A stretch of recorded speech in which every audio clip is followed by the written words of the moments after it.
السلام علیکم، میرا نام نازیہ ہے اور آج میں آپ کو اپنی کہانی سنانے جا رہی ہوں۔ میری بہن کے مرنے کے بعد میری شادی زبردستی میرے بہنوئی سے کروا دی گئی۔ میں حتیٰ کہ ایک جوان لڑکی تھی جبکہ میرا بہنوئی اس وقت اچھی خاصی عمر کا تھا۔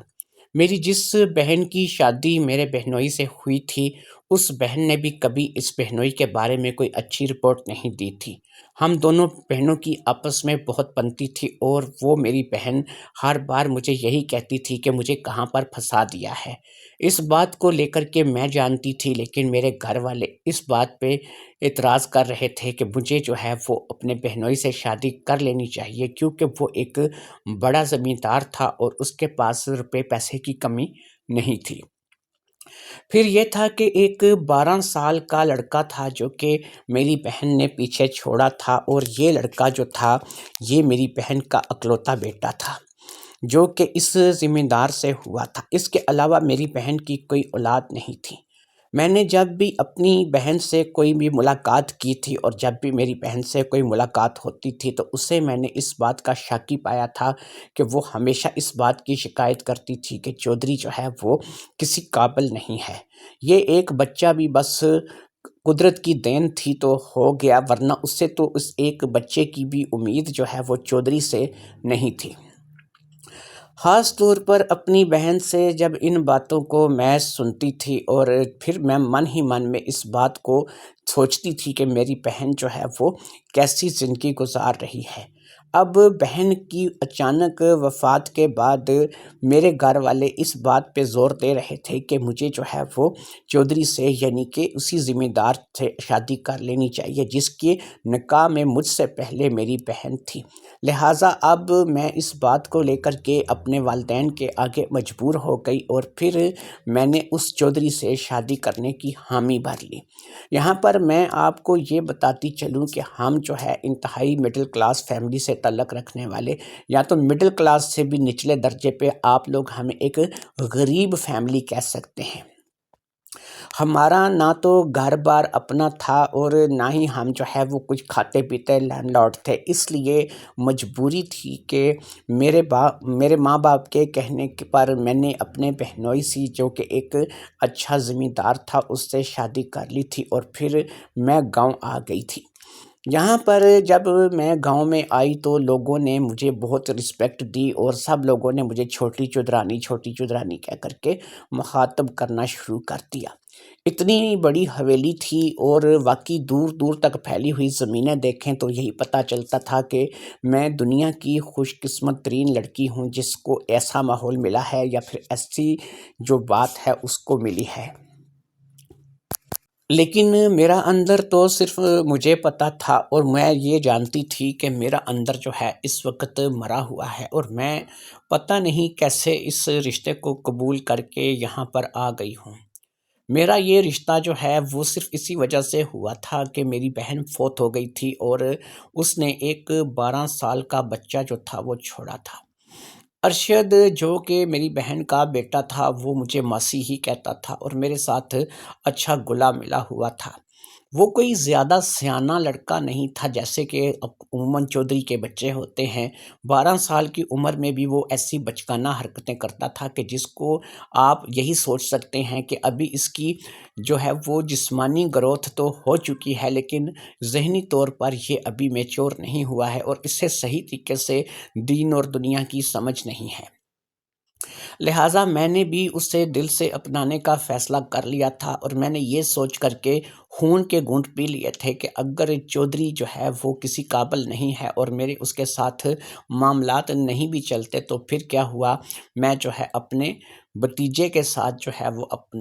اپنے بھانجے کے ساتھ جو ہے وہ اپنا وقت گزاروں گی۔ آخر میں اس کی موسی ہوں اور اب تو قاعدہ سے میں اس کی ماں ہونے جا رہی تھی اور اس کے باپ سے شادی کرنے جا رہی تھی۔ لہٰذا میرا بھانجا ارشد اس بات کو لے کر کے خوش تو تھا کہ اس کی ماں کے مرنے کے بعد اس کی جگہ میں نے لے لی تھی اور میں یہاں پر گاؤں میں آ گئی تھی، لیکن ظاہری سی بات ہے کہ میں اندر سے خوش نہیں تھی۔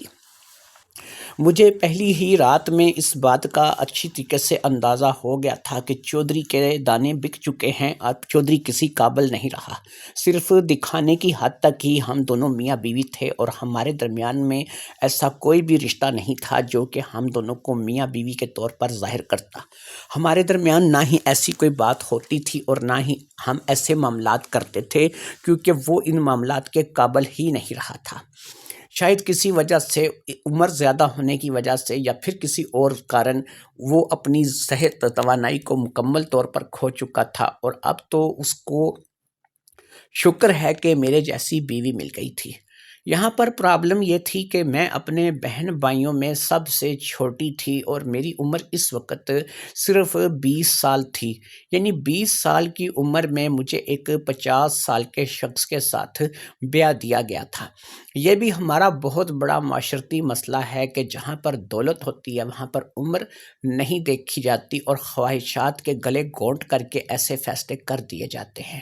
میرے گھر والوں نے بھی اس چیز کو دیکھا تھا کہ چودھری کے پاس دولت ہے، اور اس سے پہلے جو ہماری بیٹی تھی وہ بھی خوش و خرم اپنی زندگی کو گزار رہی تھی۔ اندر کی باتیں تو ظاہری بات ہے کہ وہ نہیں جانتے تھے، اور اگر وہ اپنی باتیں کسی کے ساتھ شیئر کرتی تھی تو وہ میرے ساتھ ہی شیئر کرتی تھی، کیونکہ وہ سب سے زیادہ مجھ پر اعتبار کرتی تھی۔ ہم دونوں بہنوں کا آپس میں بڑا پیار تھا، اس لیے کوئی بھی بات مجھ سے ثریا کی چھپی نہیں تھی۔ لہٰذا ثریا باجی کی اگر کوئی بات تھی تو وہ مجھے پتہ تھی، اور میں جانتی تھی کہ وہ اپنے اس شادی شدہ زندگی سے دکھی ہے، اور پتہ نہیں اسی دکھ نے اس کی جان لے لی تھی، کیونکہ اسے ٹی بی کے مرض نے آ لیا تھا اور وہ گل گل کر کے ہی اپنی جان کی بازی ہار بیٹھی تھی۔ اگرچہ اسے اچھی خوراک مل رہی تھی اور اس کا اچھا علاج ہو رہا تھا، لیکن اس کے باوجود شاید ایک غم تھا جو کہ اس نے اپنے اندر پال رکھا تھا، اور اس غم کا کوئی علاج جو ہے وہ نہیں ہو رہا تھا۔ ادھر اس کے مرنے کے کچھ ہی عرصے بعد میری شادی جو ہے وہ میرے بہنوئی منظور سے کروا دی گئی تھی، جو کہ چودھری منظور حسین کہلاتا تھا، اور میں چودھری منظور حسین کی بیوی بن کر کے اس حویلی میں آ گئی تھی۔ میرے اس حویلی میں آنے کے تقریباً 1 ماہ بعد ہی چودھری کی اپنی خود کی طبیعت بھی کچھ زیادہ صحیح نہیں رہنے لگی، اور وہ آئے دن بیمار رہنے لگا۔ رفتہ رفتہ یہ بیماری اس کو بھی بڑھتی چلی گئی، اور وہ بیماری میں اس حد تک پہنچ گیا کہ وہ صرف بستر کا ہو کر کے رہ گیا۔ اسے ایک زبردست قسم کا فالج اٹیک آیا تھا، جس نے اس کے بولنے کی قوت کو بالکل سلب کر لیا تھا، اور وہ جسمانی طور پر حرکت کرنے سے معذور ہو گیا تھا۔ یہ حالت دیکھ کر کے اب اس چودھری کے لیے ایک ہی کام رہ جاتا تھا کہ اس کے لیے ایک پرائیویٹ نرس کا انتظام کر دیا جائے، اور شہر سے باقاعدہ سے ایک نرس کا انتظام جو ہے وہ اس کے لیے کر دیا گیا۔ اس حویلی میں میرے علاوہ جو ہے وہ چودھری تھا، جو کہ چودھری منظور حسین، جو کہ اس وقت 4 پائی پہ تھا، یا پھر چودھری کا چھوٹا بھائی تھا اور اس کی بیگم تھی۔ لیکن چودھری کا چھوٹا بھائی اور بیگم اس حویلی میں نہیں رہتے تھے، ان کی اسی گاؤں میں اپنی الگ سے حویلی تھی۔ وہ صرف کبھی کبھار ملنے کے لیے آتے تھے اور مل کر کے چلے جاتے تھے، کیونکہ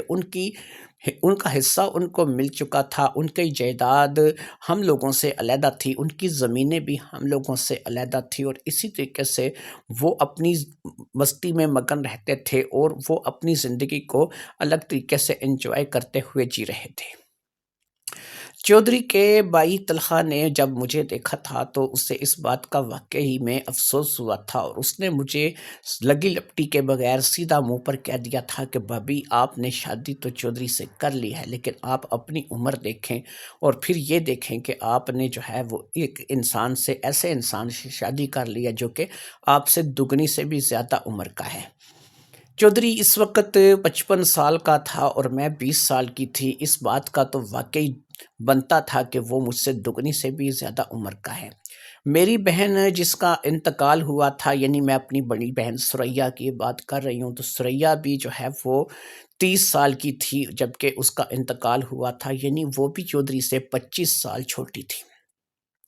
جبکہ میرا اور چودھری کا 35 سال کا فرق تھا۔ میں تو حیران اس بات کو لے کر تھی کہ ارشد کہاں سے پیدا ہو گیا تھا، کیونکہ جو کنڈیشن میں نے چودھری کی نوٹس کی تھی اس کے بعد مجھے یقین نہیں تھا کہ ارشد بھی چودھری کی اولاد رہا ہوگا۔ میں کبھی کبھی اس بات کو لے کر کے سوچتی تھی کہ یار یہ ارشد جو ہے یہ واقعی چودھری کا بیٹا ہے بھی یا نہیں۔ یقین کریں یہ باتیں سوچ کر کے مجھے اندر سے تھوڑا دکھ ہوتا تھا کہ میں ایسی باتیں سوچ رہی ہوں، کیونکہ یہ باتیں سوچنا سیدھا سیدھا اپنی بہن کے کردار پر شک کرنے والی بات تھی۔ لیکن بہرحال میں اس بات کو لے کر کے مجبور تھی، کیونکہ میں جو چودھری کی کنڈیشن دیکھ چکی تھی اس کے بعد میں اس فیصلے میں حق بجانب تھی کہ یا تو ارشد چودھری کی اولاد نہیں ہے، یا پھر جو ہے وہ اگر چودھری کی اولاد ہے بھی تو بس پھر یہ قدرت ہی کا کوئی کرشمہ ہے، ورنہ چودھری سے ایسی کوئی امید نہیں تھی۔ کچھ ذہن اگر زیادہ بھٹک جاتا تو کبھی کبھی طلحہ کے بارے میں بات آتی کہ طلحہ ایک اچھا خاصا جو ہے وہ کڑیل آدمی تھا، اور اگرچہ اس کی عمر بھی 40 سے زیادہ تھی لیکن وہ اچھی صحت کا اور اچھے جسم و جان کا مالک تھا۔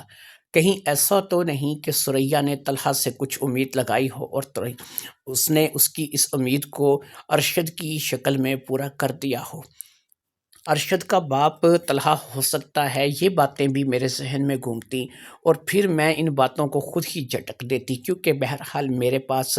ان باتوں کو لے کر کے کوئی بھی کسی قسم کا کوئی ثبوت نہیں تھا، اور پھر ان باتوں کا ثبوت تلاش کرنا یا ان باتوں کے پیچھے پڑنا اپنی مری ہوئی بہن کے کردار پر انگلی اٹھانے کی بات تھی، جو کہ ظاہری بات ہے کہ میں نہیں کر سکتی تھی۔ میرے والدین بس اس بات کو لے کر کے خوش تھے کہ میں اپنے بہنوئی کے ساتھ، جو کہ اچھا ذمہ ہے، بیائی گئی ہوں، اور اندر کے حالات سے وہ بالکل بھی واقف نہیں تھے۔ میں بھی ان کو باتیں نہیں بتا سکتی تھی اور نہ ہی اندر کے حالات سے ان کو آگاہ کر سکتی تھی، کیونکہ اس کی وجہ یہ تھی کہ اگر میں انہیں اندر کی باتیں بتانے لگتی اور اندر کے حالات سے آگاہ کرنے لگتی تو اس کو لے کر کے ظاہری بات ہے کہ ان لوگوں نے صرف دولت دیکھنی تھی، اور دولت دیکھ کر کے انہوں نے سارے معاملات جو ہیں وہ سوچنے اور سمجھنے تھے۔ اس لیے میری جو ہے وہ مجھے پتا تھا کہ نہیں سنی جائے گی، لہٰذا اگر سنی ہی نہیں جائے گی تو پھر ایسے میں سنانے کا فائدہ کیا ہے۔ میں نے باقاعدہ سے میٹرک تک تعلیم حاصل کی تھی، سکول گئی تھی، اور اگر میری شادی نہ ہو جاتی اور مجھے جو ہے وہ غربت کے مسائل کا سامنا نہ ہوتا تو میں مزید پڑھنا چاہتی تھی، لیکن اب غربت تو ختم ہو چکی تھی، لیکن ظاہری بات ہے کہ میں یہاں پر اس حویلی میں رہ کر کے پڑھائی نہیں کر سکتی تھی، کیونکہ میں اس حویلی میں کیسے پڑھائی کرتی جبکہ مجھے جو ہے وہ دن رات یہاں پر اور باتوں سے ہی فرصت نہیں ملتی تھی۔ نوکر چاکر تھے لیکن وہ بھی اپنے کاموں سے کام رکھتے تھے، اور یہاں پر کوئی ایسا نہیں تھا جو کہ میری حالت کو دیکھتا یا میری حالت کو سمجھتا۔ کبھی کبھی بس طلحہ اپنی بیوی کے ساتھ آ جاتا تھا اور وہ جو ہے مجھ سے چند ہمدردی کے بول بولتا تھا۔ پتہ نہیں اب یہ ہمدردی کے بول جو تھے وہ واقعہ ہی میں میرے ساتھ اس کو ہمدردی تھی، یا پھر ایک نوجوان لڑکی دیکھ کر اس کی نظر مجھ پر پھسل چکی تھی اور وہ مجھے اپنے شیشے میں اتارنا چاہتا تھا۔ دیکھیں کچھ بھی ہو سکتا ہے نا، آج کا دور ہی ایسا ہے، وقت ہی ایسا ہے۔ میں اس لحاظ سے بھی سوچتی تھی کہ ایک تو یہ ہے کہ اس سے مجھ سے ہمدردی ہے، اور وہ واقعی اس بات کو لے کر کے پریشان ہے کہ اس کے ایک بوڑھے بھائی کو، جو کہ اب بیمار بھی ہے، ایک نوجوان لڑکی جس کی بہت سی خواہشات ہیں، وہ لڑکی جو ہے وہ دے دی گئی ہے اور وہ اس کی کسی بھی خواہش کو پورا کرنے کے قابل نہیں ہے۔ اور دوسرا یہ ہے کہ طلحہ کے دماغ میں یہ بات ہو سکتی تھی کہ خوبصورت ہے، جوان ہے، ابھی صرف 20 سال ہی تو عمر ہے، اسے کلی سے پھول بنایا جا سکتا ہے، اسی اپنی باتوں میں لا کر کے الجھایا جا سکتا ہے، اس پہ دورے ڈالے جا سکتے ہیں اور اسے اپنے دام میں پھنسایا جا سکتا ہے۔ یہ باتیں طلحہ کے دماغ میں ہو سکتی تھیں، کیونکہ اگر میں یہ باتیں اپنی جگہ سوچ سکتی تھی تو ہو سکتا ہے کہ طلحہ بھی کچھ ایسا سوچتا ہوگا، لیکن ظاہری بات ہے کہ اپنی بیوی صفیہ کے ہوتے وہ ایسی بات مجھ سے کر نہیں سکتا تھا، اور صفیہ اس پر بڑی نظر رکھتی تھی۔ صفیہ ایک انتہائی تیز ترار عورت تھی، اور وہ چودھری طلحہ کو بھٹکنے بھی نہیں دیتی تھی، اور چودھری طلحہ کی پوری طرح سے نگرانی رکھتی تھی۔ اگر چودھری ایسی کوئی چول مجھ سے مارتا اور یا ایسی کوئی بات مجھ سے کرتا تو وہ اپنی بیگم صفیہ کے ہاتھوں بچ نہیں سکتا تھا۔ صفیہ کا بیک گراؤنڈ بھی بہت تگڑا تھا، وہ بھی ایک چودھری خاندان سے ہی تعلق رکھتی تھی اور اچھے کھاتے پیتے خاندان سے بیاہ کر کے آئی تھی۔ صفیہ کے علاوہ 2 بہنیں اور تھیں جو کہ دونوں ہی شادی شدہ تھیں، اور اس کے علاوہ اس کے 3 اٹے کٹے مشٹنڈے بھائی تھے۔ اس لیے طلحہ کو جرأت نہیں ہوتی کہ وہ صفیہ کے خلاف جا کر کے کوئی کام کرے،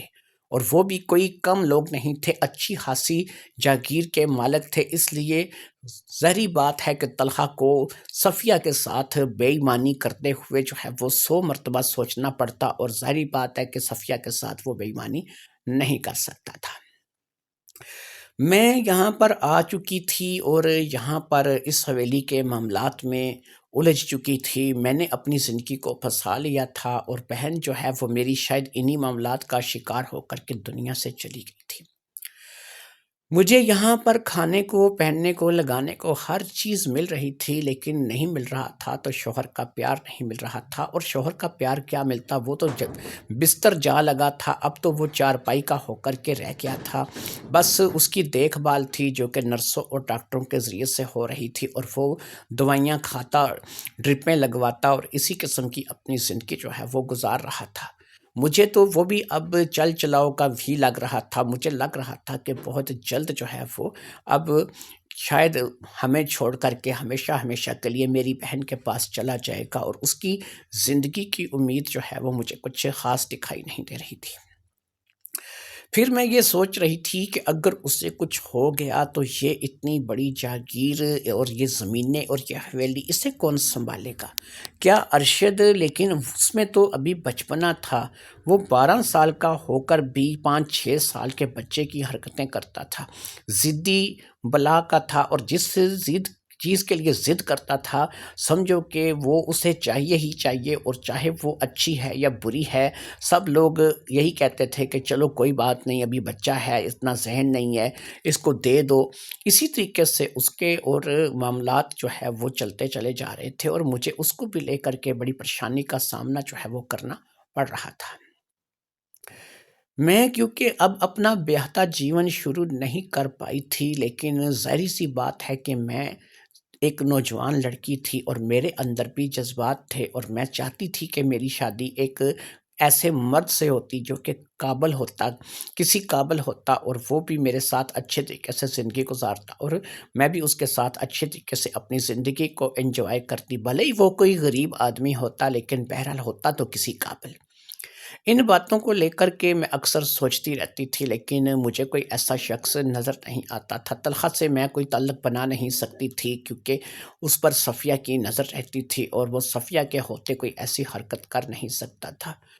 اوپر سے چودھری تھا تو وہ بیمار پڑا تھا،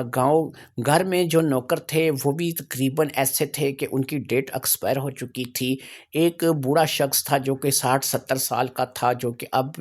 بہت مشکل سے ہے وہ گھر کے کام کر پاتا تھا، لیکن بہت پرانا ملازم ہونے کی وجہ سے ابھی تک اسے رکھا ہوا تھا اور نوکری سے نکالا نہیں گیا تھا۔ ایک خاتون تھی جو کہ اکثر آ کر کے جھاڑو پونچھے کا کام کرتی تھی اور کھانا وغیرہ بنا کر کے دیتی تھی، تو وہ بھی اچھی خاصی عمر کی تھی۔ اب ان تمام لوگوں کی موجودگی میں ظاہری بات ہے کہ کوئی ایسا نہیں تھا کہ جو میرے دل کی آرزو کو سمجھے، میری خواہش کو سمجھے اور میرے معاملات کو جو ہے وہ آگے بڑھائے۔ میرے پاس اب وقت گزارنا جو ہے وہ بڑا مشکل ہو جاتا تھا۔ رات کو اکیلے بستر پر ادھر سے ادھر کروٹیں بدل بدل کر ساری رات گزر جاتی تھی، لیکن میرے دل کی آرزو جو تھی وہ ویسی کی ویسی رہ جاتی تھی۔ اب اس سچویشن میں ایک ہی راستہ ہوتا تھا کہ میں غسل خانے میں جا کر کے تھوڑا پانی ڈال کر اپنے آپ کو ٹھنڈا کروں، یا پھر غسل خانے میں جا کر کے کچھ ہی اور طریقے سے اپنی ذہنی سکون کا انتظام کروں۔ اور ظاہری سی بات ہے کہ میں ایک شادی شدہ خاتون ہونے کے باوجود بھی ان کاموں کو کرنے پر مجبور ہو جاتی تھی، اور پھر جب مجھے ذہنی طور پر پرسکون ہو جاتی تھی اور ذہنی سکون حاصل ہو جاتا تھا تو پھر میں آ کر کے اپنے بستر پر لیٹ جاتی تھی۔ مگر یہ اتنا بڑا بیڈ، یہ مخمل کا بستر، یہ گدے، یہ تکیے، یہ سب کچھ جو ہے وہ مجھے جو ہے وہ چڑھاتے تھے اور بار بار مجھے ایک ہی بات کہتے تھے کہ نازیہ تو کہاں پھنس گئی ہے اور تو نے جو ہے یہ کیا کر دیا ہے۔ میں بھی ان باتوں کو لے کر کے یقین کریں کہ خوش نہیں تھی، لیکن کیا کرتی، میری مجبوری یہ تھی کہ اب میں یہاں سے بغاوت بھی نہیں کر سکتی تھی۔ ادھر میرے ماں باپ تھے تو انہوں نے شکر کیا تھا کہ میری شادی ہوئی ہے اور اس غریب گھر سے ایک اور لڑکی جو ہے وہ بیائی گئی ہے۔ یہاں پر میں آپ کو کچھ اور بھی کلیئر کرنا چاہوں گی کہ ہم ٹوٹل 7 بہن بھائی تھے اور بھائی ہمارا ایک ہی تھا اور ہم 6 بہنیں تھیں۔ سب سے بڑی ثریا تھی جو کہ اب اس دنیا میں نہیں تھی اور سب سے چھوٹی بہن میں تھی۔ اس کا مطلب یہ ہے کہ اگر میری شادی کا رشتہ جو ہے وہ چودھری منظور حسین نے مانگا تھا تو ظاہری بات ہے کہ اس نے مجھے خوبصورتی کو دیکھ کر ہی رشتہ مانگا ہوگا۔ میں بہت ہی زیادہ خوبصورت تھی، رنگ گورا تھا، نین نقش اچھے تھے، جسم متناسب تھا اور بالکل گڑیا کی طرح سے معلوم ہوتی تھی، لیکن میرے اس جوانی کو، اس بدن کو، اس چہرے کو، اس رنگ روپ کو دیکھنے اور نہارنے والا کوئی نہیں تھا، کیونکہ میں بہرحال ایک چنگل میں پھنس چکی تھی اور میرا شوہر جو ہے وہ اس وقت زندگی اور موت کے درمیان میں لٹکا ہوا تھا اور مجھے نہیں لگ رہا تھا کہ وہ کبھی اس قابل ہو پائے گا کہ وہ میرے ساتھ ایک اچھی زندگی جی سکے۔ یہ دولت، روپیہ، پیسہ، زمینیں، جاگیر، جائیداد میں لے کر کے کہاں جاؤں گی جب مجھے اندر سے ہی صحیح سکھ نہیں ملے گا۔ یہی باتیں سوچتے سوچتے میری زندگی گزر رہی تھی۔ ایک چیز جو تھی وہ میں آپ کو بتانا بھول گئی اور وہ یہ ہوا کہ ارشد میرے ہی کمرے میں سوتا تھا۔ ہم دونوں ماں بیٹا جو ہے وہ ایک ہی کمرے میں بیڈ پہ سوتے تھے، لیکن یہ تھا کہ ارشد جو ہے وہ میرے پاس سونے لگا تھا اس وقت سے کہ جب سے میں یہاں پر آئی تھی۔ شروع میں تو وہ میرے پاس نہیں سوتا تھا، لیکن پھر آہستہ آہستہ اس نے میرے کمرے کا رخ کیا تھا۔ اسے میری کمپنی اچھی لگی تھی، وہ مجھ سے باتیں کرتا رہتا تھا، ادھر ادھر کے سوال پوچھتا رہتا تھا اور پھر میرے ساتھ ہی وہیں پر سو جاتا تھا۔ جب وہ ایک دفعہ میرے پاس سویا تو نوکر اس کو بلانے کے لیے آیا تو میں نے منع کر دیا اور کہا کہ ٹھیک ہے تم جاؤ، یہ یہیں سو جایا کرے گا۔ ارشد کا کمرہ اگرچہ حویلی میں علیحدہ تھا، لیکن اب اسے میں نے اپنے ہی کمرے میں سلانا شروع کر دیا تھا۔ اس وقت تک میرے ذہن میں کوئی بات نہیں تھی اور نہ ہی میں کوئی بات سوچ رہی تھی۔ پھر ایک رات ایسا ہوا کہ میں سوئی ہوئی تھی کہ اچانک اٹھ کر کے بیٹھ گئی۔ شاید کسی وجہ سے میری آنکھ کھل گئی تھی۔ میں نے اٹھ کر کے ٹائم دیکھا تو رات کے 2:30 بج رہے تھے اور اس وقت گھڑی 2:30 کا ٹائم بجا رہی تھی۔ مجھے سمجھ آیا کہ شاید میرا گلا خشک ہو چکا ہے اور مجھے پیاس کی وجہ سے جو ہے وہ اٹھنا پڑا ہے۔ مرتی کیا نہ کرتی، میں اپنے بستر سے اٹھی اور اٹھ کر کے پانی لینے کے لیے چلی گئی۔ جب میں پانی لے کر کے آئی تو میں نے گلاس جو ہے وہ ٹیبل پر رکھا اور ٹیبل پر گلاس رکھنے کے بعد میں چارپائی پر اپنے بیڈ پر بیٹھ گئی اور بیٹھ کر کے میں نے پانی پینا شروع کر دیا۔ پانی پینا چاہتی تو میں راستے میں بھی پی سکتی تھی، لیکن میں اپنے بیڈ پر آ کر آرام سے پانی پینا چاہتی تھی۔ پانی پیتے پیتے میں نے جو ہے وہ پانی پی کر کے اچھے طریقے سے اپنا گلا تر کیا اور پھر ایک دفعہ سے بستر کے اوپر دراز ہو گئی۔ میں نے اس بار اپنے ساتھ سوئے ہوئے ارشد پر نظر کی، جو کہ بڑی بے خبری نیند سویا ہوا تھا۔ اسے تو ارد گرد کا کوئی ہوش نہیں تھا اور مجھے ایسا لگ رہا تھا کہ جیسے وہ اونٹ گھوڑے بیچ کر کے سویا ہوا ہے اور اسے بالکل جو ہے وہ ارد گرد کے ماحول کا اندازہ نہیں ہے۔ اب میں نے دیکھا تو ارشد جو ہے وہ تو میری طرف جو ہے وہ سویا ہوا تھا اور وہ بالکل سیدھا لیٹ کے سویا ہوا تھا۔ جب میں نے ارشد کی طرف دیکھا تو مجھے ایک چیز پر نظر پڑی اور جب میں نے اس چیز کو دیکھا تو میں حیرت زدہ رہ گئی اور میری جو ہے وہ منہ کھلے کا کھلا رہ گیا۔ وہ ایک 12 سال کا لڑکا تھا، لیکن وہ کسی طرح بھی کسی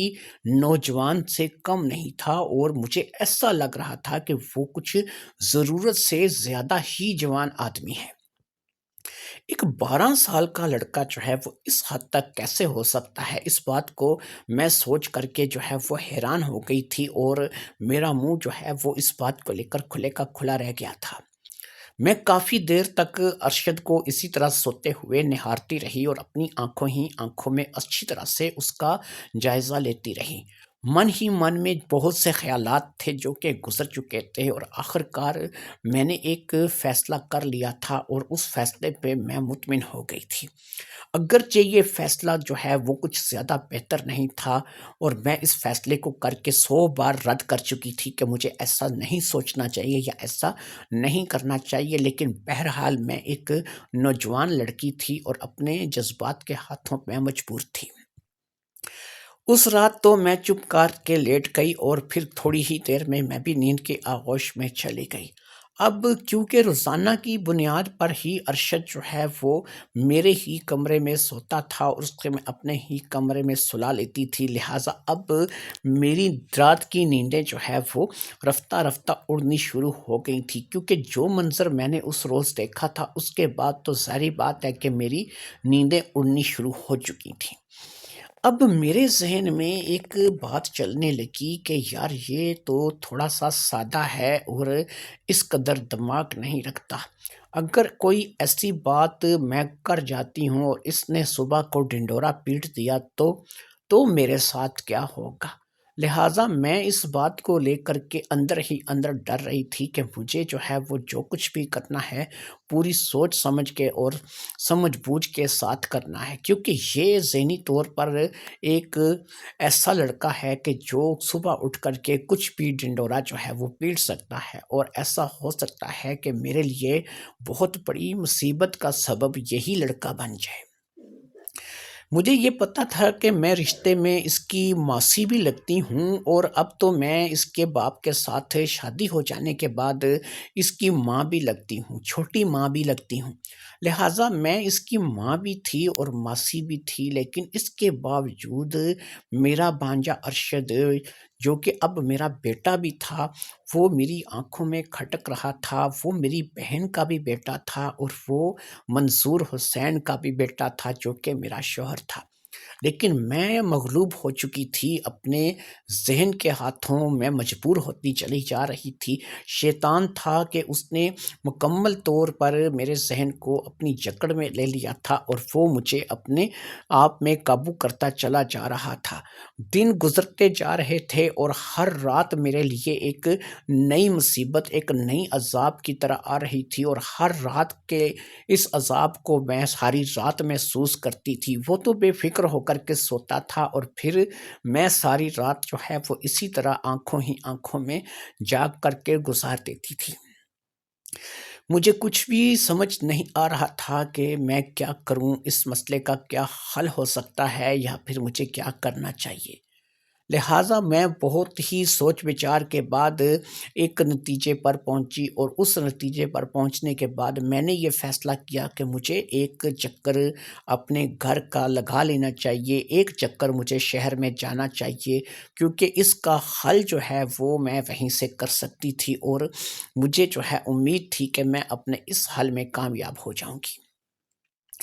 لہٰذا میں نے حویلی والوں کو بتایا اور اپنے شوہر سے جو کہ بیمار تھا لیکن سنتا سمجھتا تو تھا، میں نے اس سے اجازت طلب کی اور پھر میں شہر کے لیے روانہ ہو گئی۔ مجھے حویلی سے شہر آنے کے لیے زیادہ ٹائم نہیں دیا گیا تھا، کیونکہ مجھے ملازم نے جو کہ میرے شوہر کو اچھی طرح سے اس حالت میں بھی سن بھی لیتا تھا اور سمجھ بھی لیتا تھا، کیونکہ وہ پرانا ملازم تھا، وہ میرے شوہر کی بیماری کے باوجود اس کی آنکھوں کے اشاروں کو بھی سمجھ لیتا تھا، تو میرے ملازم نے مجھے یہ چیز بتا دی تھی کہ آپ کو جانے کی اجازت ہے، لیکن آپ زیادہ سے زیادہ 1 سے 2 دن کے اندر واپس آ جائیے گا، کیونکہ مالک کہتے ہیں کہ اگر آپ چلی جائیں گی تو یہاں ارشد کی حفاظت کے لیے کون ہوگا، ارشد کی دیکھ بھال کے لیے ضروری ہے کہ آپ یہاں اسی حویلی میں رہیں۔ لہٰذا میں نے اس بات کا وعدہ کیا تھا کہ بھئی مجھے زیادہ وہاں پہ ٹائم لگانا بھی نہیں ہے، میں 1 سے 2 دن میں واپس آ جاؤں گی۔ لہٰذا مجھے میرے اسی ملازم نے جو کہ 60-70 سال کا بوڑھا میں نے آپ کو بتایا ہے، وہاں سے گاڑی میں بٹھا دیا تھا اور میں اپنے گھر شہر آ گئی تھی۔ گھر والوں نے مجھے دیکھ کر خوشی کا اظہار تو کیا، لیکن وہ ساتھ ہی ساتھ تھوڑے سے پریشان بھی ہو گئے کہ کہیں میں لڑ جھگڑ کر کے یا چھوڑ کر کے نہ آ گئی ہوں۔ لیکن جب انہیں اس بات کا پتہ چلا کہ میں راضی خوشی آئی ہوں اور ایک آدھ دن رہ کر کے چلی جاؤں گی، تو تب ان لوگوں نے جو ہے وہ مجھے قبول کر لیا۔ لہٰذا میں اب یہاں پر زیادہ عرصہ رہنا نہیں چاہتی تھی۔ ایک تو مجھے میرے گھر والے بھی زیادہ عرصہ نہیں رکھتے، اور دوسرا جو ہے وہ جس کام کے لیے میں شہر آئی تھی اس کام کو کرنا جو ہے وہ ضروری تھا۔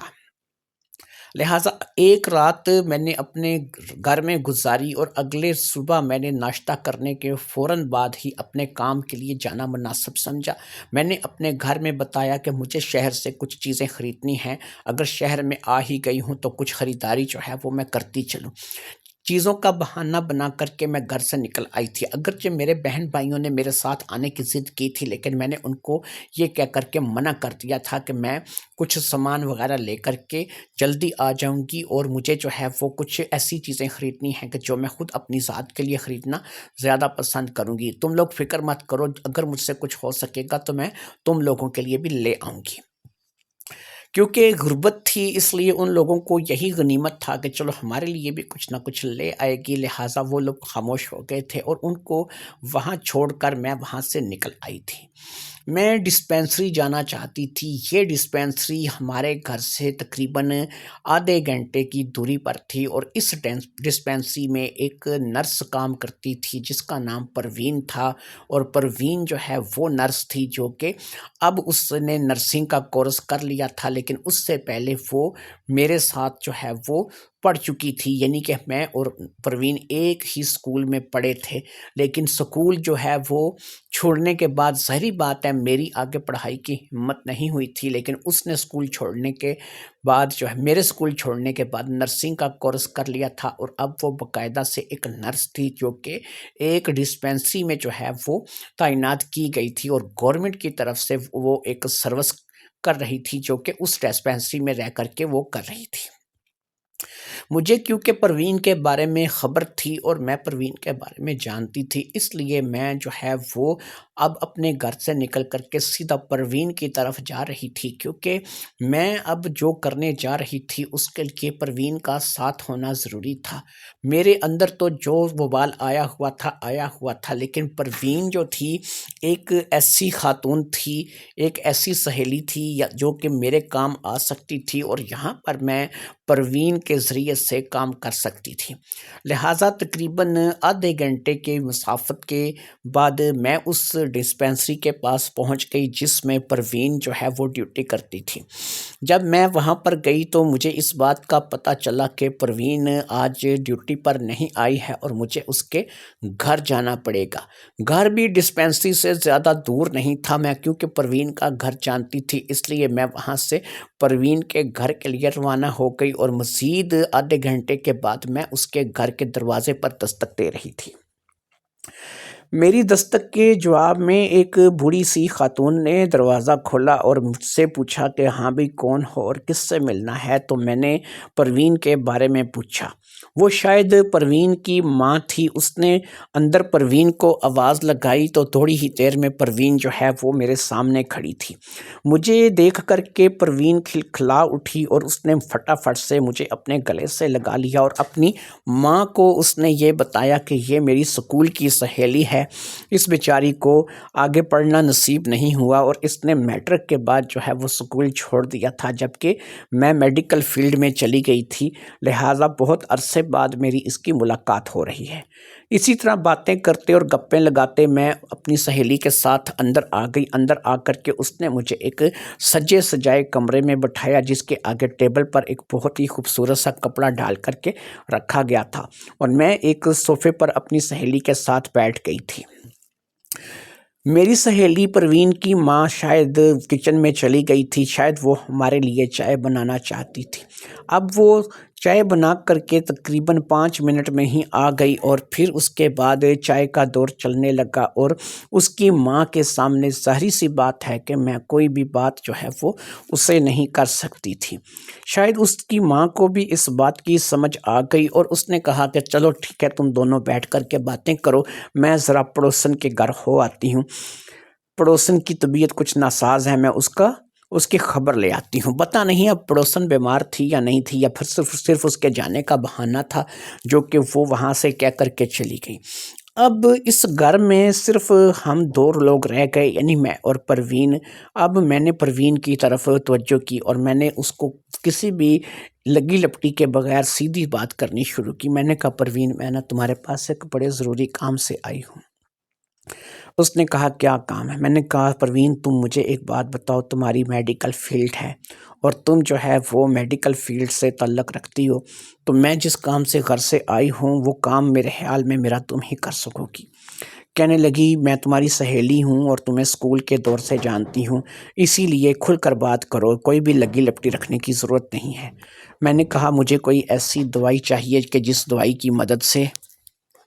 کسی شخص کو بے ہوش کر دیا جائے اور اس کی صحت کو بھی کوئی نقصان نہ پہنچے اور اس کی جان پر بھی کوئی خطرہ نہ ہو۔ کہنے لگی کرنا کیا چاہتی ہو؟ کیا چوریاں ڈاکے شروع کر دیے ہیں جو اس قسم کی دوائی مجھ سے مانگ رہی ہو یا اس قسم کی معلومات مجھ سے لے رہی ہو؟ میں نے کہا نہیں یار، اصل میں مسئلہ یہ ہے کہ میں بس کسی بندے کو پیار کرتی ہوں، لیکن وہ جو ہے وہ میری بات کو نہیں سمجھ رہا اور وہ مجھے اپنے پاس نہیں آنے دیتا اور مجھ سے دور دور بھاگتا ہے۔ ایک بار میں اگر اسے حاصل کر لوں تو ہو سکتا ہے کہ پھر میں اس کی میرا ذہن ہے کہ کسی طریقے سے میں اسے حاصل کر لوں۔ میرے اندر بس ایک ضد لگی ہوئی ہے، لیکن اس ضد کو ظاہری بات ہے کہ میں اس کے ہوش و حواس میں پورا نہیں کر سکتی۔ کہنے لگی دیکھو بھئی، بات یہ ہے کہ اگر تم میری سہیلی نہ ہوتی تو میں تمہاری ان باتوں کو لے کر کے تمہیں یہی بولتی کہ تم میرے گھر سے اسی وقت چلی جاؤ، کیونکہ ظاہری بات ہے کہ میں میڈیکل فیلڈ میں ضرور ہوں لیکن میں ایسے کام نہیں کرتی اور یہ کام کرنا جو ہے وہ انتہائی خطرناک ہے۔ لیکن کیونکہ اب تمہارے ساتھ ایک ہی تھالی میں بیٹھ کر کھایا ہے اور تمہارے ساتھ وقت اچھا گزارا ہے اور تم میری سہیلی بھی ہو، لہٰذا میں اتنا کر سکتی ہوں کہ تمہیں ایلوپیتھک نہیں لیکن ہومیوپیتھک کے ایک قطرے ہیں جو کہ میں تمہیں بتا سکتی ہوں۔ ان قطروں کی مدد سے جو ہے وہ کسی بھی انسان کو اگر پانی میں 5 یا 10 قطرے ملا کر کے دے دو تو وہ مکمل طور پر بے ہوش ہو جائے گا، اپنے ہوش و حواس سے بالکل وہ بیگانہ ہو جائے گا، اس سے ارد گرد کی کچھ ہوش نہیں رہے گی، اور جب وہ بیدار ہوگا تو تب بھی اس سے اس بات کی یاد نہیں ہوگی کہ رات میں اگر وہ بے ہوش ہو گیا تھا تو رات میں یا صبح میں جب بھی اسے بے ہوش کیا گیا تھا کہ اس بے ہوشی کے دوران اس کے ساتھ کیا واقعات پیش آئے ہیں، نہ ہی اسے ان واقعات کے بارے میں علم ہوگا۔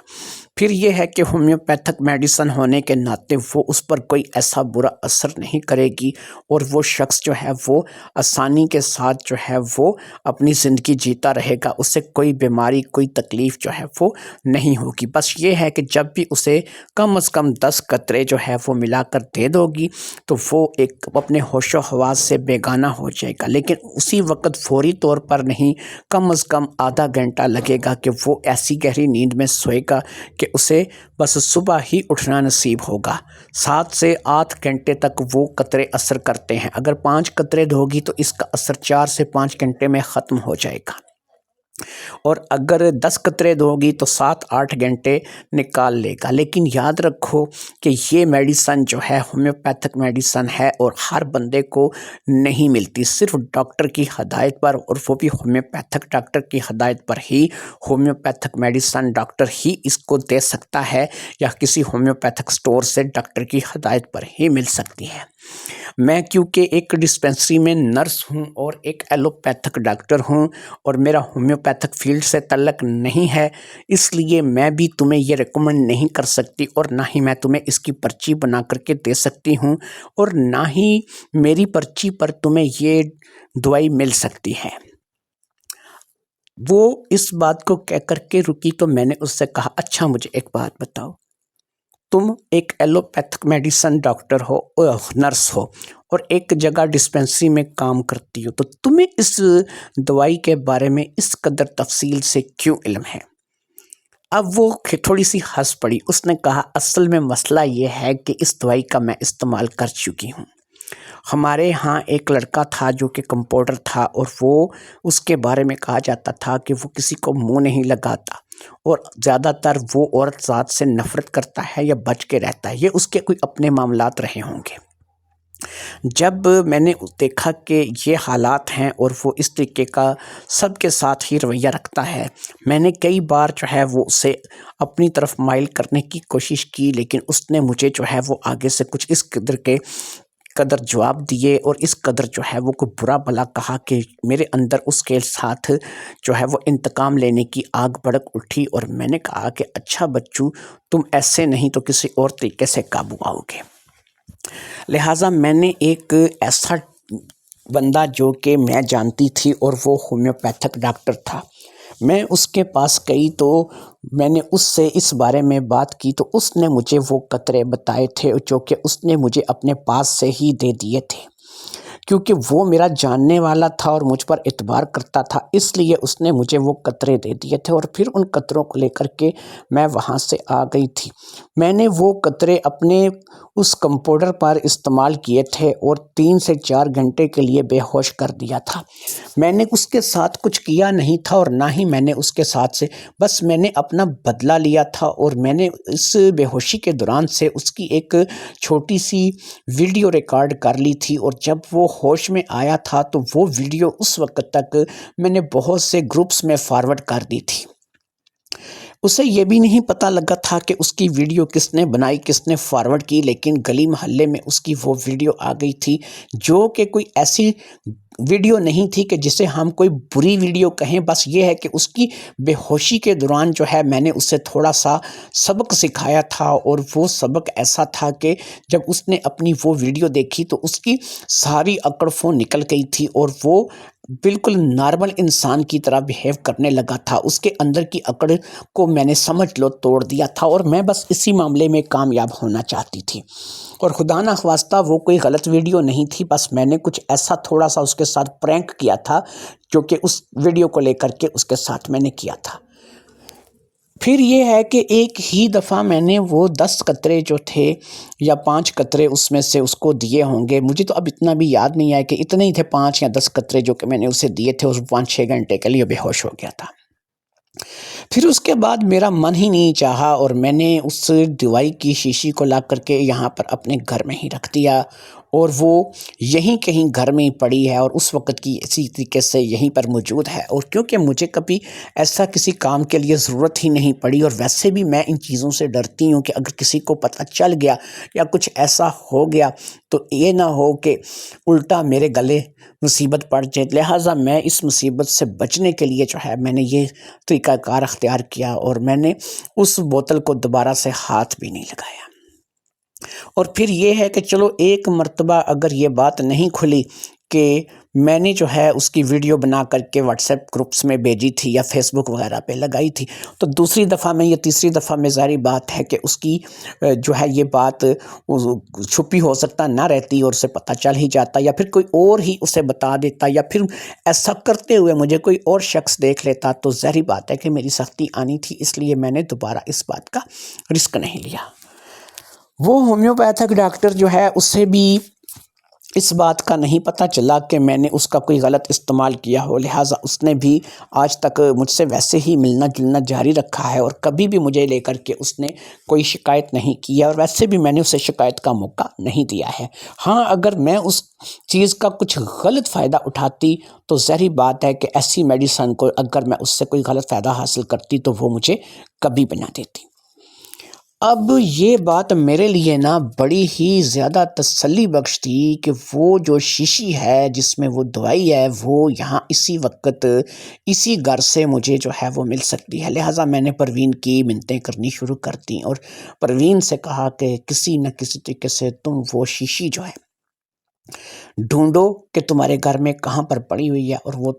تم مجھے وہ دوائی دے دو، اور اس دوائی میں جو ہے میں بھی تمہیں یہ یقین دلاتی ہوں کہ بس میں نے بھی ایک مرتبہ جو ہے کسی کا غرور خاک میں ملانا ہے، اور کسی کو جو ہے یہ بس یہ احساس دلانا ہے کہ اگر کوئی تم سے محبت کرے تو اس کی محبت کا جواب بھی محبت سے دیا کرو، باقی میرے من میں کوئی گندگی نہیں ہے، لہٰذا تم ہو سکے تو مجھے وہ دوائی دے دو۔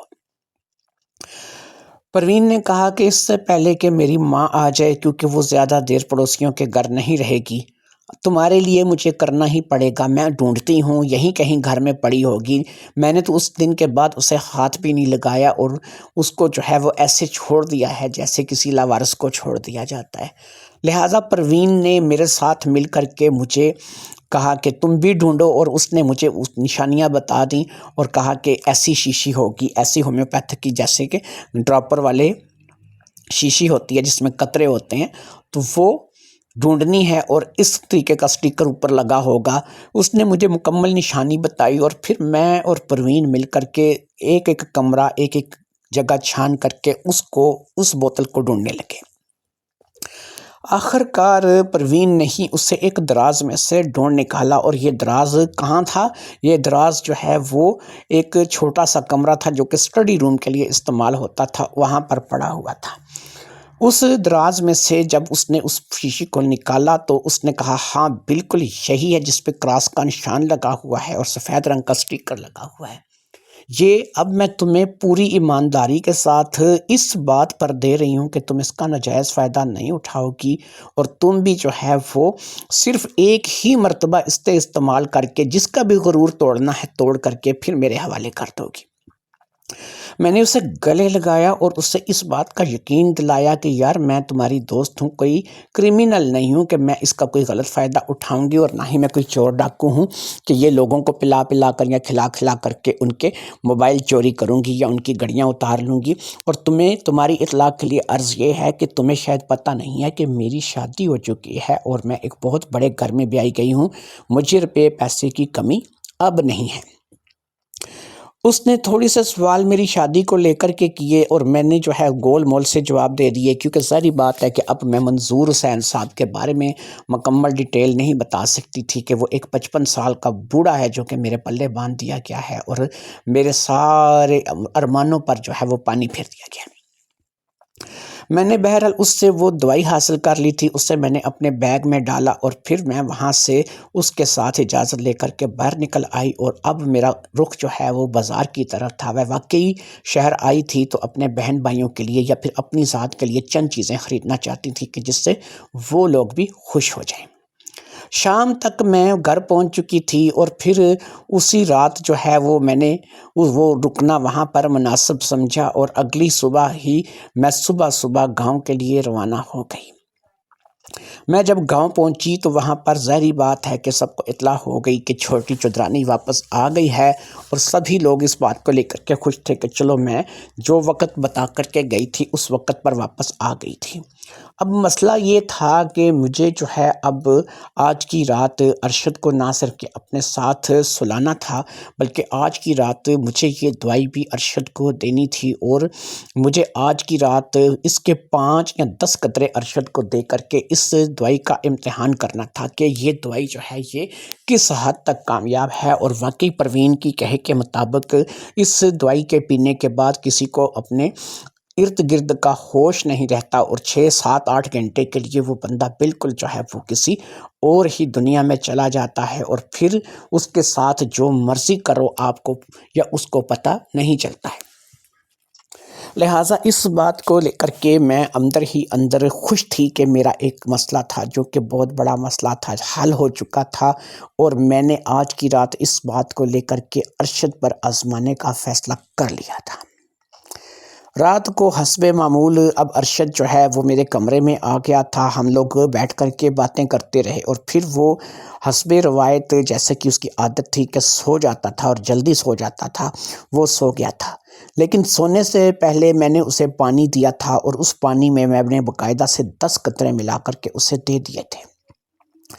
10 قطرے پی کر کے وہ سو گیا تھا۔ اس کے سونے کے بعد میں اٹھی اور میں نے اپنے کمرے کے سارے پردے برابر کیے اور اچھے طریقے سے کھڑکی دروازوں کو بند کر دیا تاکہ اندر کی آواز بھی باہر نہ جا سکے اور نہ ہی اندر کا کوئی منظر جو ہے وہ باہر والوں کو دکھائی دے سکے۔ ان تمام کاموں سے مطمئن ہونے کے بعد میں جو ہے وہ ایک دفعہ غسل خانے میں چلی گئی اور میں نے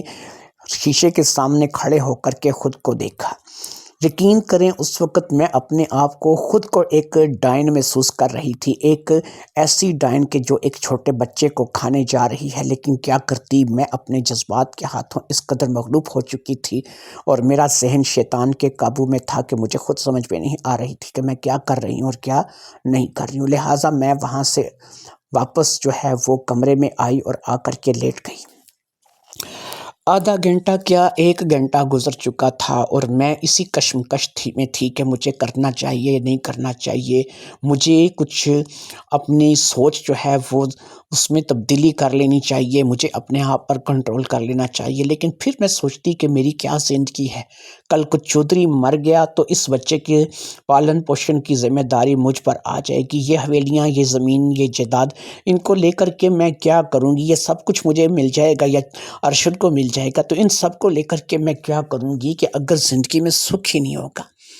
جوانی 4 دن کی جوانی ہوتی ہے، پھر بڑھاپا آ جاتا ہے اور اس بڑھاپے میں جا کر کے میں کیا کروں گی؟ انہی باتوں کو سوچتے ہوئے آخرکار میں نے اپنے اندر کی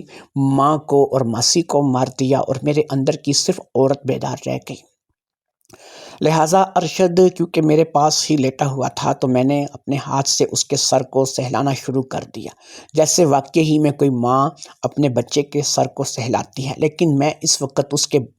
سر کو سہلا رہی تھی تو میرے اندر ماں والی کوئی فیلنگ بھی نہیں تھی اور رفتہ رفتہ میں اپنی نظروں میں گرتی چلی جا رہی تھی۔ پھر میں نے ارشد کو تھوڑا اپنے پاس کر لیا اور پھر میری اندر کی شیطان عورت جاگ چکی تھی اور میرے اندر کی ماں مر چکی تھی۔ رات بیت گئی اور رات سے صبح ہو گئی اور صبح میں جب اپنے آپ کو شیشے میں ایک دفعہ پھر دیکھا تو مجھے خود پر لعنت کرنے کو جی جا رہا تھا۔ میں نے وہ سب کچھ حاصل تو کر لیا تھا جس کی مجھے تمنا تھی اور جس کے لیے میں نے اتنے وقت سے جو ہے یہ پاپڑ بیلے تھے اور میں نے یہ سب کچھ کیا تھا، لیکن اب اندر ہی اندر مجھے جو ہے پتہ نہیں کیا چیز تھی جو کہ کھائے چلے جا رہی تھی۔ ایک دکھ تھا، ایک غم تھا جو کہ میں بتا نہیں پا رہی تھی۔ پھر اسی طریقے سے وہ دن بھی کسی نہ کسی طریقے سے گزر گیا، پھر اگلی رات آ گئی۔ میرے ساتھ اب روزانہ یہی ہونے لگا، رات میں میرے اندر کی شیطان عورت جاگ جاتی اور صبح میں میرے اندر کی ممتا جاگ جاتی۔ میں اس شیطان عورت اور اپنی ممتا کے درمیان جو ہے وہ لڑتی چلی جا رہی تھی، لیکن یہ لڑائی جو تھی وہ ہر بات وہ شیطان عورت جیت جاتی تھی اور میرے اندر کی ممتا ہار جاتی تھی۔ مجھے سمجھ نہیں آ رہی تھی کہ میں کیا کروں کیا نہ کروں۔ میں اپنے آپ کے ساتھ بڑی بری طرح سے جنگ کر رہی تھی، لیکن اس جنگ میں ہر مرتبہ ہار جاتی تھی۔ میرے اندر کا شیطان جیت جاتا تھا اور وہ شیطان عورت ہر بار مجھ پر حاوی ہو جاتی تھی۔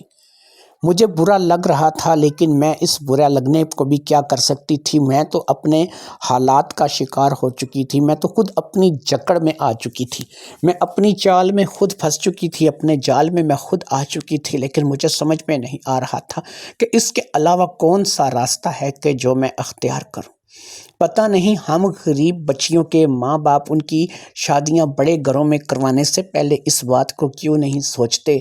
کہ اگر وہ کسی بوڑھے سے کسی نوجوان لڑکی کی شادی کروا دیں گے تو وہ لڑکی جو ہے وہ اپنے معاملات کو کہاں پر لے کے جائے گی، وہ کیسے اپنی زندگی کو گزارے گی،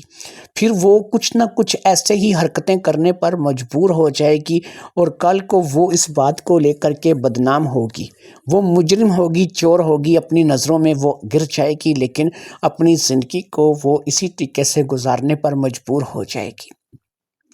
کیا سوچ کر میرے والدین نے مجھے جو ہے وہ اس بوڑھے کے پلے باندھ دیا تھا اور پھر مجھ سے پہلے ثریا کو یہاں ان کے پلے باندھ دیا تھا۔ کیا تھا اس بوڑھے کے پاس؟ صرف پیسہ تھا، زمین تھی، جائیداد تھی، اور پھر یہاں پر کوئی بھی تو نہیں تھا کہ جو اس کے علاوہ ہوتا، جو مجھے سہارا دے دیتا۔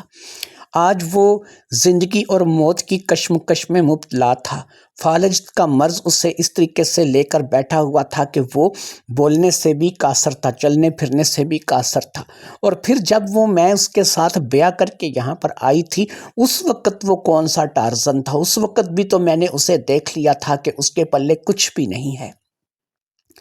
اب اگر میں اپنے جذبات سے مغلوب ہو کر شیطان کے ہاتھوں بلیک میل نہ ہوتی تو کیا ہوتا؟ میں سر پٹکتی تھی، میں اپنے آپ کو برا بلا کہتی تھی، لیکن میں کیا کرتی تھی؟ میں پوری طرح سے شیطان کے وش میں تھی اور شیطان نے مجھ پر پوری طرح سے قبضہ کر رکھا تھا۔ خیر، کہتے ہیں نا کہ انسان وقت کے ساتھ ساتھ اگر کسی کام کو کرتا رہتا ہے تو پھر اس کے اندر کی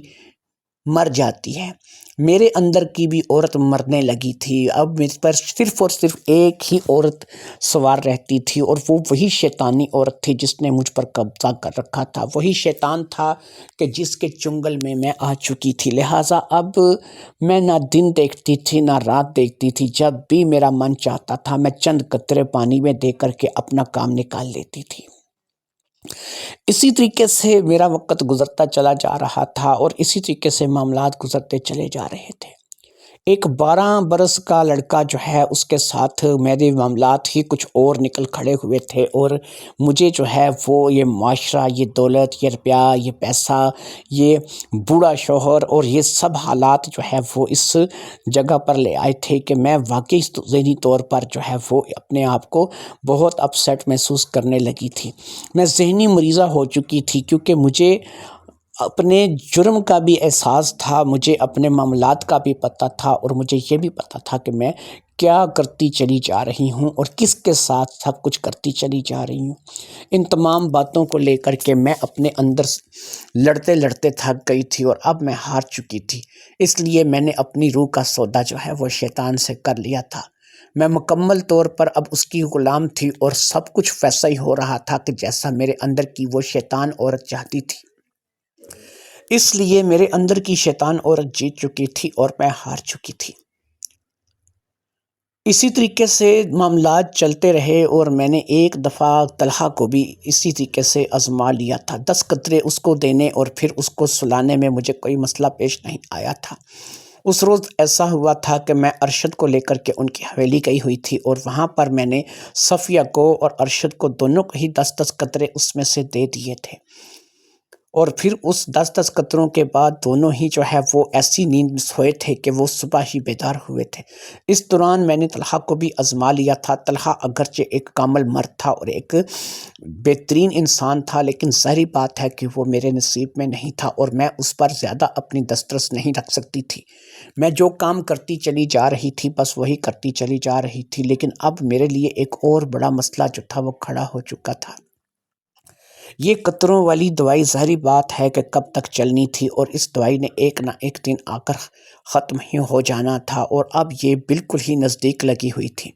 میں ایک دفعہ پھر شہر جانا چاہتی تھی اور شہر جا کر کے اس دوائی کو لانا چاہتی تھی۔ ایک دفعہ پھر میں پروین سے ملنا چاہتی تھی اور اس سے اس دوائی کے بارے میں یا پھر اس ہومیوپیتھک ڈاکٹر کے بارے میں پتہ کرنا چاہتی تھی کہ جو مجھے یہ دوائی دے سکے یا پروین کے ذریعے سے میں دوائی کو منگا سکوں۔ لہٰذا ایک دفعہ میں پھر اس دوائی کے لیے شہر چلی گئی اور پھر میں جب شہر پروین کے گھر پہنچی تو وہاں پر تو معاملات ہی کچھ اور تھے۔ پروین کو پولیس نے پکڑ رکھا تھا۔ وہاں جب پہنچ کر مجھے پتہ لگا کہ پولیس پروین کو پکڑ کر کے لے گئی ہے اور اس پر بہت سے الزامات تھے جس میں چوریاں اور اس قسم کے معاملات سر فہرست تھے اور لوگوں کی ویڈیو بنا کر کے ان کو بلیک میل کرنے کے الزامات تھے، جس کے جرم میں اس کو گرفتار کیا گیا تھا۔ اس ساری صورتحال نے مجھے کافی حد تک ہوش دلا دیا تھا۔ میں پروین سے جا کر جیل میں ملی تو اس نے مجھے بتایا کہ برے کام کے برے نتیجے ہوتے ہیں۔ اس نے ایسی ہی ایک بوتل اور حاصل کر لی تھی اور اس کے ساتھ اس نے لوگوں کو بلیک میل کرنا اور چوری چکاری شروع کر دی تھی، کیونکہ ایک معمولی سی ڈسپینسری میں نرس کے طور پر کام کر کے وہ اتنا نہیں کما سکتی تھی کہ وہ اپنے گھر بار کو چلا سکے یا اپنے معاملات کو پورا کر سکے۔ خواہشیں تھیں کہ بڑھتی چلی جا رہی تھیں اور ان خواہشوں نے اسے یہاں پر جیل میں لا کھڑا کیا تھا۔ وہ دوائی جو کہ وہ استعمال کر رہی تھی اس کا راز کھل چکا تھا اور اس کا بید جو ہے وہ سب پہ آشکارا ہو چکا تھا، اس لیے وہ دوائی بھی قبضے میں کر لی گئی تھی اور پھر اس کو جو ہے وہ یہاں پر جیل بھی بھیج دیا گیا تھا۔ اس کی بوڑھی ماں اس کو لے کر کے الگ پریشان تھی، لیکن یہ کوئی اتنا گہرا کیس نہیں تھا کہ وہ بہت زیادہ عرصے کے لیے اندر رہتی۔ اسے زیادہ سے زیادہ 5 سال کی سزا ہونی تھی، جو کہ ظاہری بات ہے کہ اتنا زیادہ عرصہ نہیں تھا، لیکن پھر بھی 5 سال کسی لڑکی کا کس جیل میں رہنا یہ ایک بہت بڑی بات تھی۔ ان تمام باتوں نے میرے اندر کی اس شیطان عورت کو سمجھ لو اس وقت میرے اندر سے نکال پھینکا، اور میں نے اس بات کو لے کر کے توبہ کر لی کہ اب میرے اندر اتنی طاقت نہیں کہ میں پولیس کے چھتر کھاؤں، اور کل کو اگر میں پکڑی گئی تو پتہ نہیں